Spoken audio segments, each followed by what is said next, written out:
Hey gang, Uncle Todd Sunny here. And in our third episode of Doctor Who, we get another woke episode that I'm sure is going to tick off a lot of people who thought that Russell T Davies was going to be the savior of the show. Russell T Davies has always, and I mean always, pushed the envelope, needling people. Come on.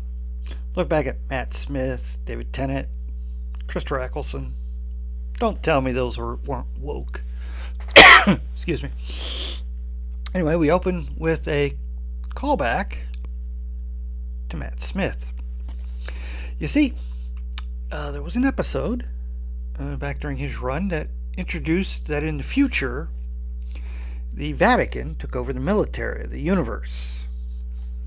And soldiers are now priests and cantors and bishops and the like.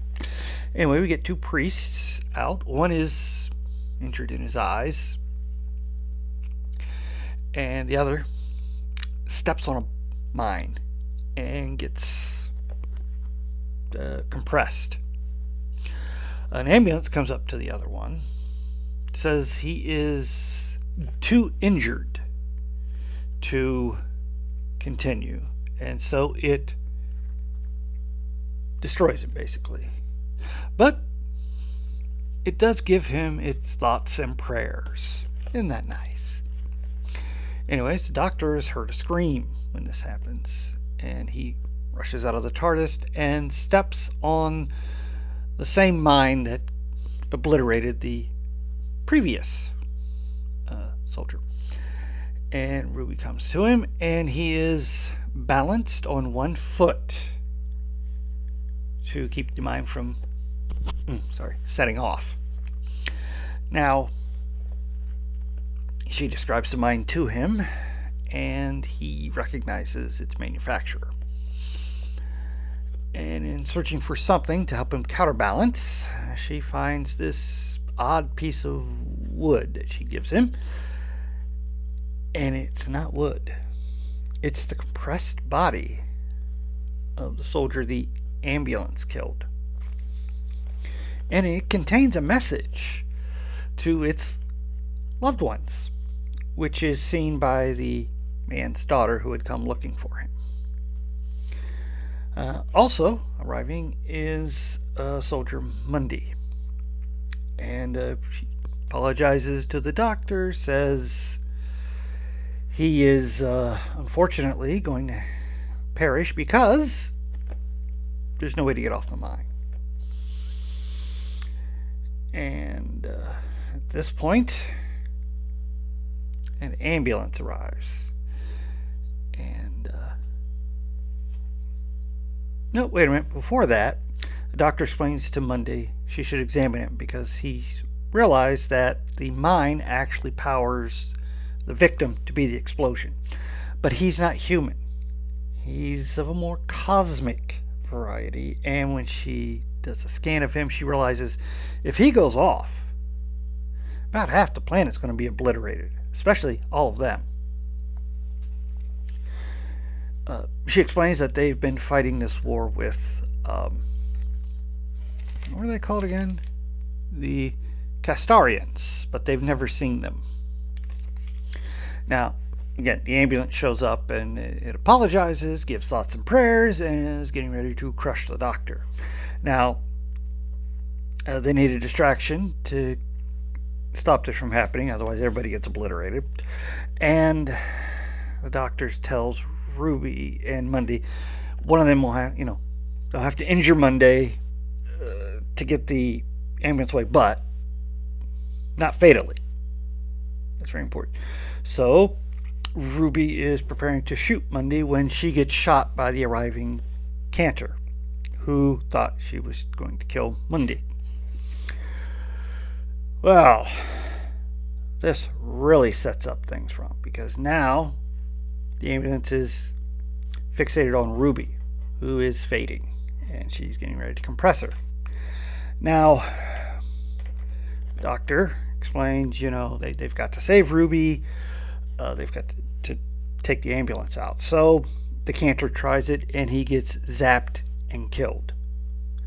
His body is compressed, and his final message is to Mundi, telling her how much he loved her, but was always afraid to say. Man, if that's not depressing. Anyway, the doctor calls up the AI from the other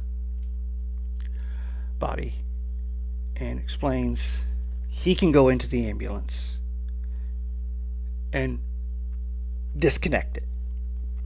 You see, he's figured out there is no real war.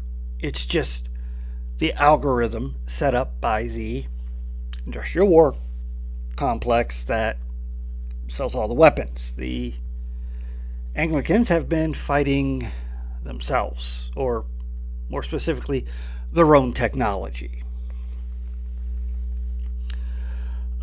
And he tells Mundi, we could solve this all just surrendering. Well, I can't surrender. So, next option is the AI. He says, but I'm just here to give condolences. But you have a small part inside yourself of the man who made this message. You still have a father's love for the daughter. If you don't do this, she will die. So he goes into the ambulance, and there's some and then the ambulance comes up.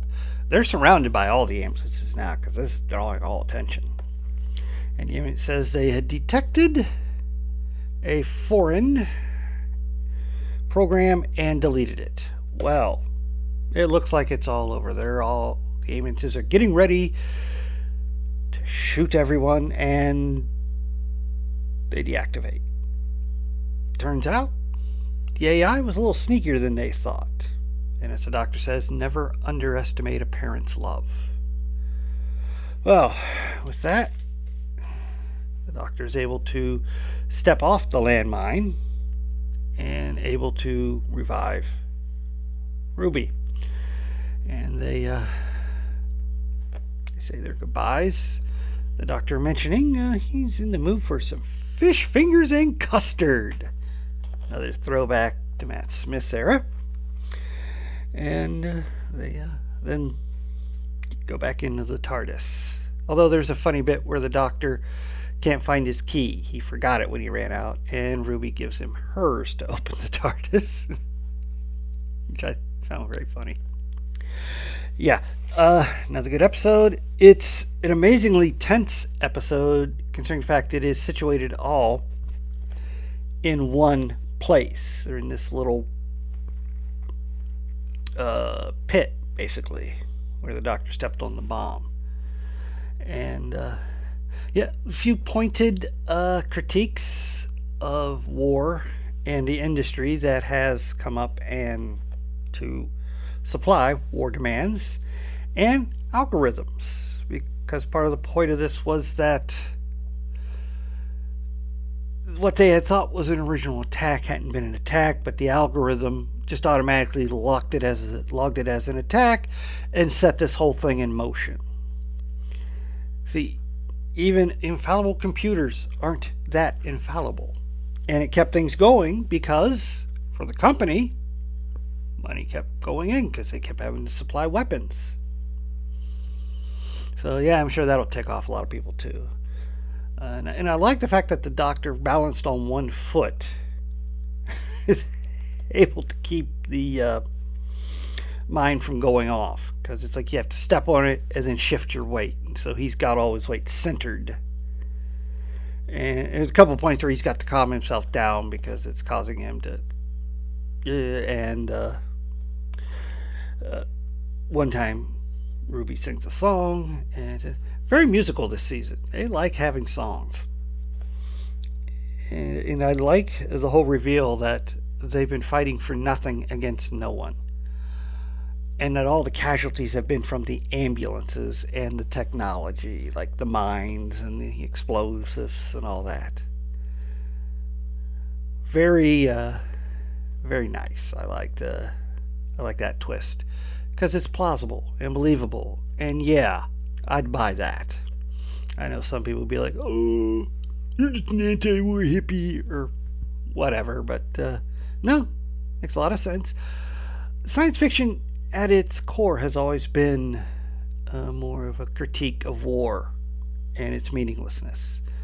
I mean, if you go back to Asimov and Clarke, or even farther back, A.E. Van Vogt, they've always criticized war in their writings. H.G. Wells, Things to Come, that was a critique of war. Anyway, excellent episode. Next week looks to be a real creepy one, and may get some information about Rose's mother. That'd be cool. And hopefully by then, after that, I will be all caught up. Please hit like, share, and subscribe, and I'll see you next time.